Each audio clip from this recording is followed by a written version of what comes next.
Hello, and you're all very welcome along to the latest Champ.ie podcast, Ireland's premier horse racing podcast in association with Boylesports, Gowran Park, EJ Menswear, Shamrock Thoroughbreds, Midland Travel and McCafferty's traditional Irish bars. They're coming to the final fence in the 25 Govs tie stage. Nick Rocket lands in the lead from Velvet Elvis, gone well clear of Favori de Shondu and Bushman's Pass. They're well strung out.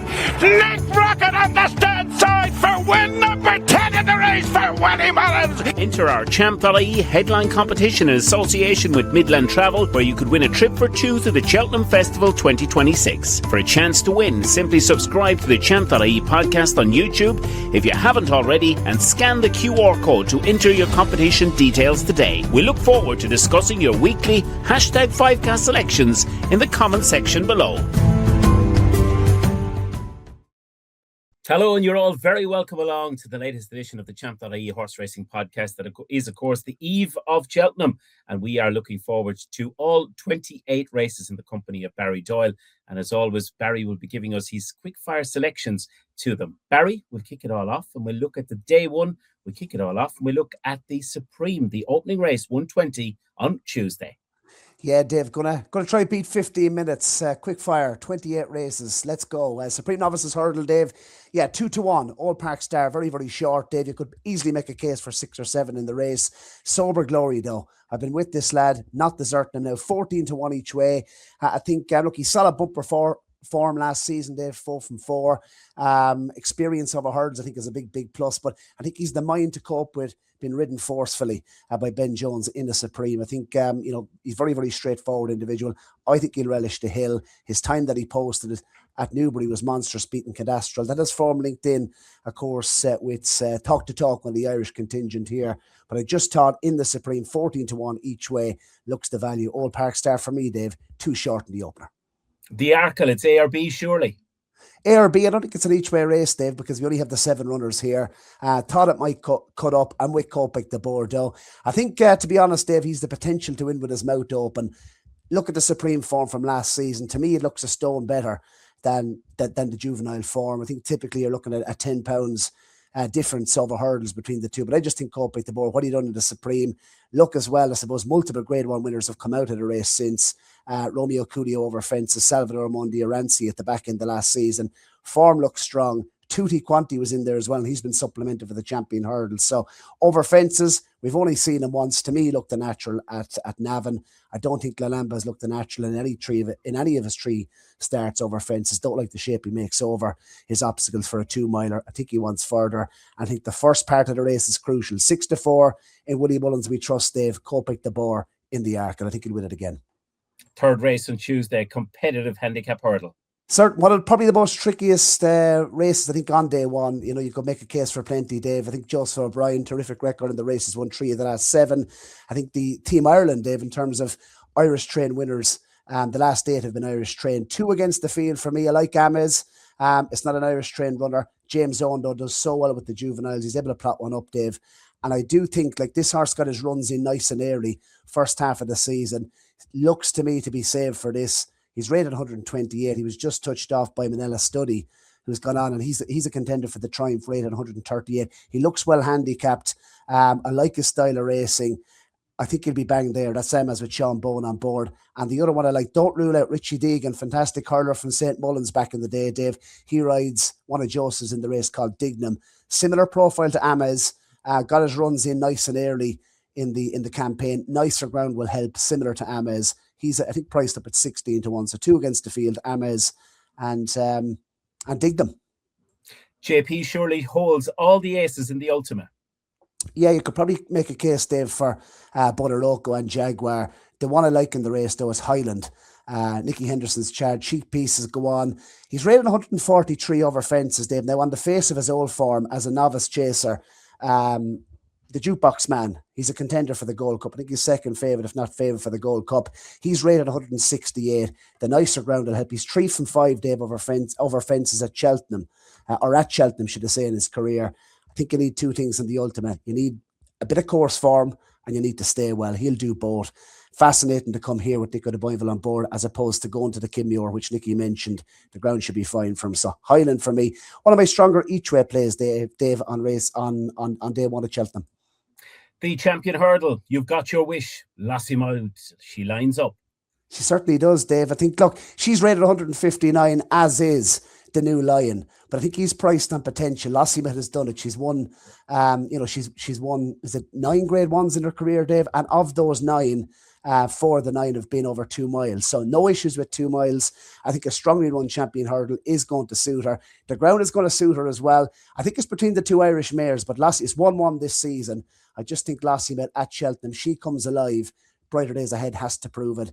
The cheap pieces go on, that should sharpen her up. But the New Lion, Dave, stink price. He's rated 159, as is Lossiemouth, but she gets the £7. And, we know she loves Cheltenham. So Lossiemouth for me, 2-1 at the moment, Dave. Fill your boots. Handicap Chase, Barry, is the penultimate race, and it looks competitive. 4:40 on Tuesday. Yeah, the plate, Dave. Look, wouldn't be a massive strong opinion, but I like Zurich. Darragh O'Keefe appears to have opted for down Mexico way in the race, but Zurich, he has the Cheltenham form. Seems to have come alive on nice ground over fences this season. Won on the old course, which I think is a plus. Brian Hayes on board, 11-1 for Henry de Bromhead, who could have a really good hand, Dave, as we said, across the week in the handicap chases. So Zurich for me each way. And I've no opinion in the last race on day one, Dave, the National Hunt Chase. To me, it's a minefield. Back me or sack me, I think the most likely winner of the race. Newton Tornado, I don't think he's another haughty Calor, but I suppose the last race on day one, Dave, no bet for me. You're very welcome back, and we're now going to take a look at the 7 races on day 2 of Cheltenham. And Barry, we kick off day 2 of the Cheltenham Festival with the Turners Novices Hurdle, Grade 1. Yeah, final selection, Ballyfad, Dave. Jack Kennedy has been booked for the rides. Didn't go with Skylight Hustle. I actually think in the race itself, Gordon could genuinely have a 1-2 in the race. Wouldn't put you off the reverse forecast, because I think the race could be run to suit Skylight Hustle. Danny Gilligan, I do believe, booked for the ride. But for me, it's about Ballyfad. Terrific attitude in his bumpers. I think when he won a Punchestown, Gordon did mention that, did he get bogged down on the slower ground? So he could actually improve, even though he's Gigginstown, he's Gordon Elliott, he could actually improve for a little bit of nicer ground. Showed a good attitude, I thought, the last day. I still don't know how he got beat by Talk the Talk, but moving up and triple help him. Ballyfad, Gordon's won it in the past. Then Vial and Sam Crow, I think he can win it with Ballyfad. He's 7-1 each way. I think he's a good each way bet at that. I think he'll hit the frame. The Brown Advisory, we see Romeo Coolio lining here. Yeah, he's had a hard season though, Dave. I think no doubt about it, he's the best horse in the race. I think, look, final demand, Dave, I think the jury's out. I'm not sticking with him for betting purposes. He can go and win, but he won't be carrying my cash. Sometimes you just have to call it, Dave. I was a massive fan of the horse and he might well go on and win, but for me, his questions to answer. Cocktail de Van, fascinating. Darragh O'Keefe takes the ride. I think he was, ground was going to swing this. He's rated 150. Some people thought he'd go for the handicaps, but up to 3 miles on nicer ground. Terrific jump performance at Leopardstown last time. He's been mixing it with really good horses over hurdles and now over fences. Cocktail de Van, 9-1 each way. A good jumper. I think he'll be banged there, and he's coming here a fresh horse. Your selection for the 240, the Coral Cup Premier Handicap. Yeah, tricky race, Dave. The Yellow Clay and Bunting would be 2 against the field for me here. Michael Keneally booked for the Yellow Clay. He'll carry top weight here. This could be a graded horse in a handicap. I liked how he came up the hill last season. I think the nicer ground will help. The Yellow Clay. He was well backed late on for the Turners last season. I just think with Michael Keneally, second at the moment in the conditional championship, Dave, 15-2. I like him. And Bunting, don't give up on Bunting. I think he's well handicapped, Dave, 14-1. Went off a short price for this last season, but he's coming back a stronger horse, and he's carrying even a lighter weight than he did last season. So Bunting 14-1 each way. 2 again, a competitive race, Dave, always is the Carl.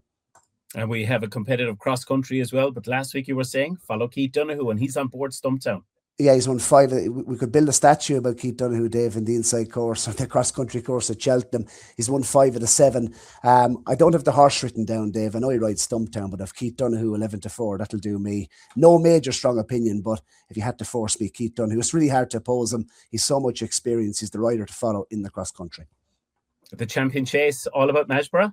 Yeah, Boylesports, Dave will have lengthened the odds, 6 or more lengths. I think we could be looking at another potentially masterminded performance here. Really got his act together at Leopardstown at the Dublin Racing Festival. His rating is a good bit clear of his rivals here on ratings, rated 174. He's a genuine 170 horse, is Mashborough. 2 miles. The big question was his jumping. He seems to have got that together. He's only 6 days, so potential to improve. JP, I think, will win his very first ever champion chase. You don't need to look at anything else here, only lengthen the odds. I don't know, Dave, what you think, but if we got 5-2 or more, perhaps, on Mashborough to win by 6 or more lengths, I think Masterminded 2.0 in the champion chase. I think you could be 100% right. The penultimate race on Wednesday, that's the Grand Annual. Grand Annual, Dave, could be a good hour for Mark Walsh because he's booked for JP's only runner in the Grand Annual. And I'm a massive fan, always have been, of In the Pocket. He was favoured for an Arkle once upon a time. I think, what is he rated? 146, Dave. 0 tax from the British handicapper. Signs of life, I thought, in the 2 mile 1 handicap at Leopardstown at the Dublin Racing Festival. I thought he was a real eye catcher on that occasion. He is a sound jumper. He's had his problems in the past, but he's only 9, Dave, with just 12 career starts. There has to be more to come. And JP in the Grand Annual, just to note, Dave, has been second with Dino Blue and Tukas and Andy Dufresne in recent seasons. So I think he might break his hoodoo in the race. Could be a good hour for Mark Walsh, but 8-1 each way. I could see further support for this In the Pocket in the penultimate race on day 2. The bumper is the finale on Wednesday. Can't believe I'm doing it, Dave, but my nap of the entire week comes in the bumper, and it's Colin Keane, Noel Meade. The cash absolutely piled in on this horse at Christmas Day. He was 40-1 into single figures. Traditionally a hot bumper at Leopardstown. Facile Vega won it en route, of course. That 4-year-old bumper. I suppose looking at the overall form, Premier Division was well regarded. So was Martin Brazel's horse. The 5th has come out and won since, out of Africa, owned by Noel Monaghan, of course, trained by Gavin Cromwell. That doesn't go to Cheltenham. The form looks good, but look, he'd no cover for the first mile of the race. I think he'll get cover and a strong pace to aim at in the champion bumper, but he had a bit of ground to make up off the bend, Dave. I was impressed how he did so. The drying ground is going to suit this horse, but what I loved the most was in the last 50 yards, he went away and won by 3 3/4 of a length. Really snug, ears pricked at the line. There's more to come from him. The Morton Rambler, I just don't think Willie quite knows his best bumper horse. He's thrown a lot at this race this season. He's going for 15 in the race, Dave. Of the Mullins contingent, maybe our Trigger could run well. But for me, the Morton Rambler, I just think he's a travelly thing, Dave, and he'll stay well. And yeah, nap of the week. I really like this horse. I think he could be one for the Supreme next season for Noel Meade. Yes, you're very welcome back as we continue our rapid fire selections then for Cheltenham. We move on to the third day of action, and it kicks off on Thursday with the Ryanair Mayor's Hurdle. Grade 2, yes. Barry. Yeah, we're going to make up time, Dave, on day number 3 of the festival itself. Look, there's no point in getting into much detail on either of the Mayor's races for me, Dave. Mayor's Novice, Bambino Fever, and double it up with Woodhoo at 2-1. That double pays 2-1. Bambino Fever, the Novice, and Woodhoo penalty kick. Now, I think she'll take a hell of a lot of stopping in the Mayor's race itself. I've no opinion in the Jack Richards handicap chase, Dave. The Stairs Hurdle, Mashan 2, 7-1 each way. That would be my nap pick, Dave. In terms of an each way bet, I think this horse will hit the frame in the Stairs Hurdle, one of the features. To me, the only feature on day 3 of the festival itself. Love the progression this season. He's improved the guts to 33 pound, Dave, since January 24. 7th in the Bartlett last season when we had Emma Lavelle on the podcast. She said, building up to the festival, that this horse is a much stronger individual this year. He was backed off the board for the Cleve. Done it really well. He was getting weight. 50 yards to the line, Dave. He was really, really strong. That bodes well. Ben Jones said he couldn't pull him up, Dave. There's more to come from him.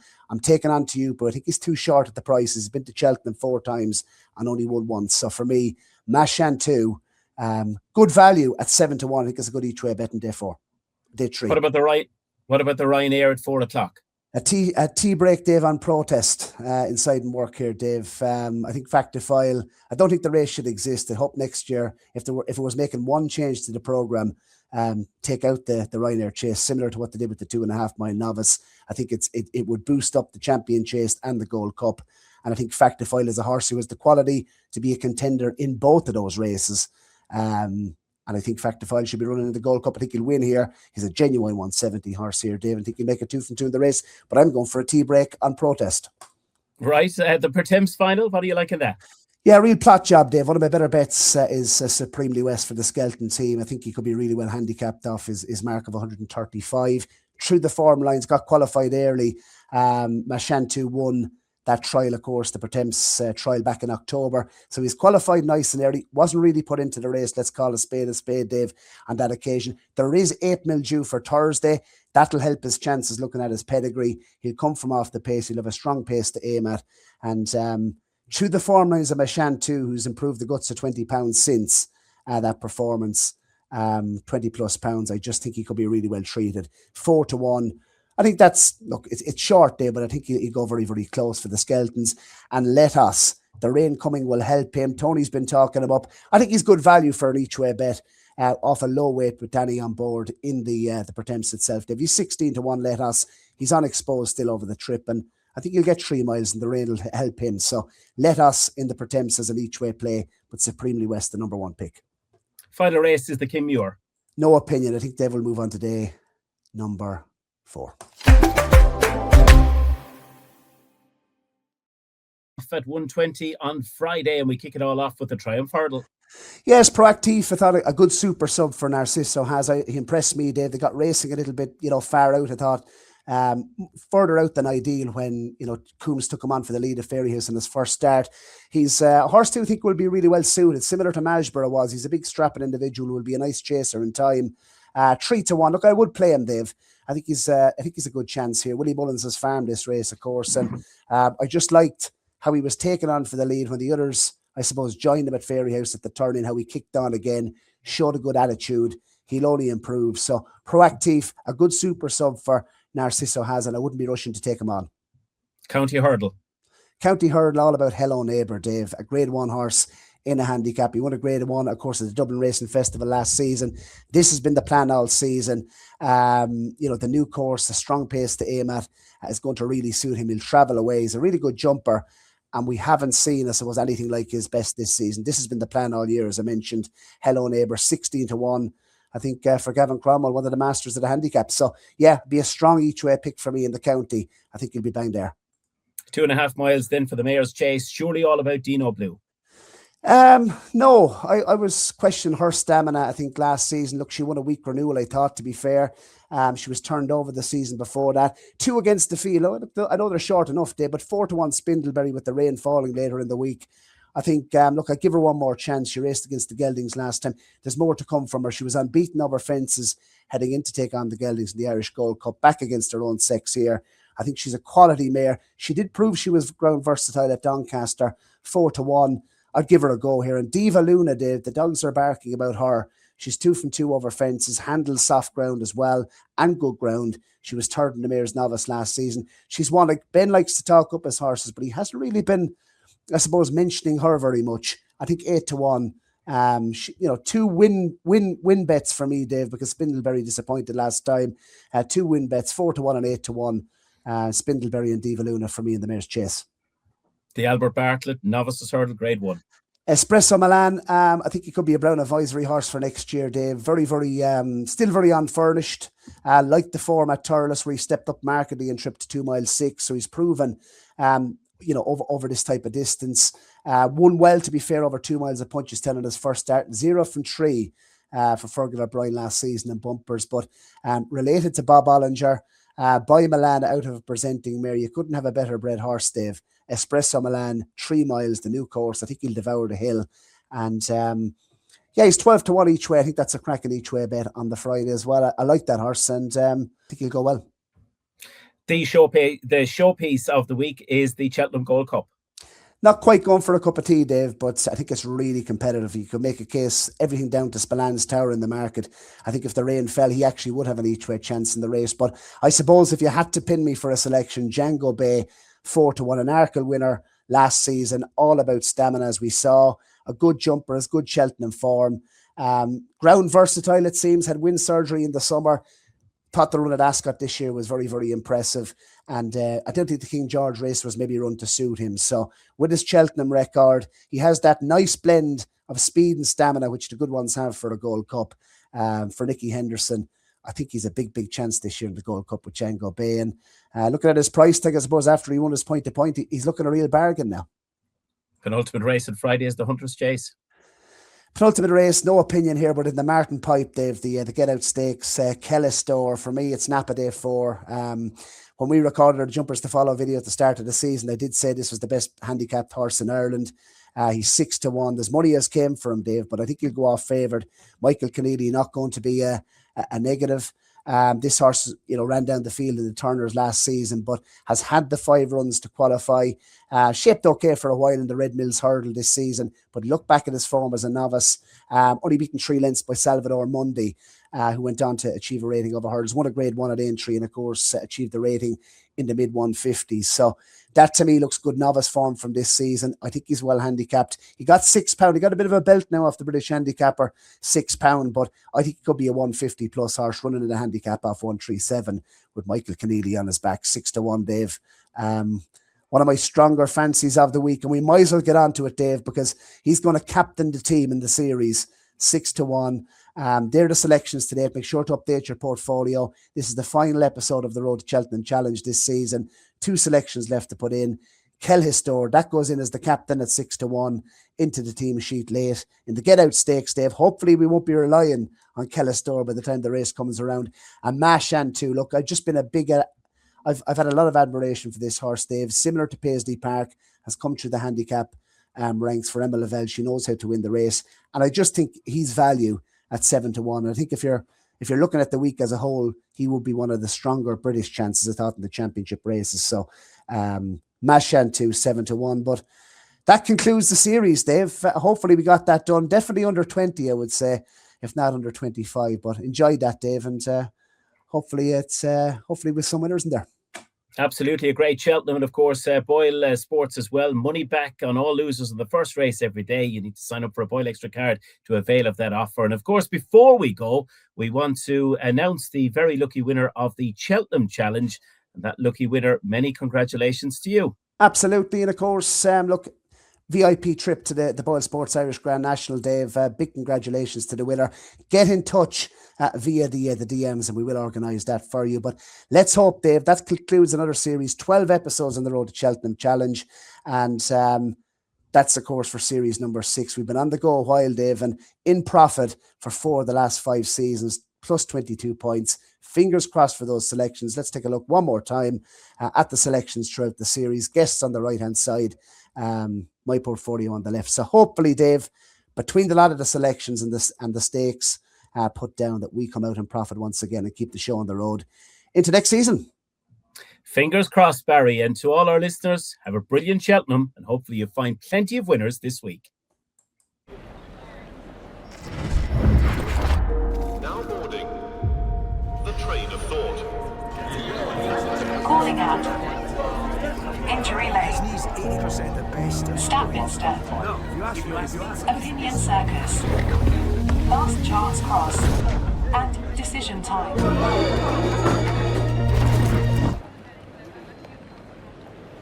Back yourself. Boyle Sports.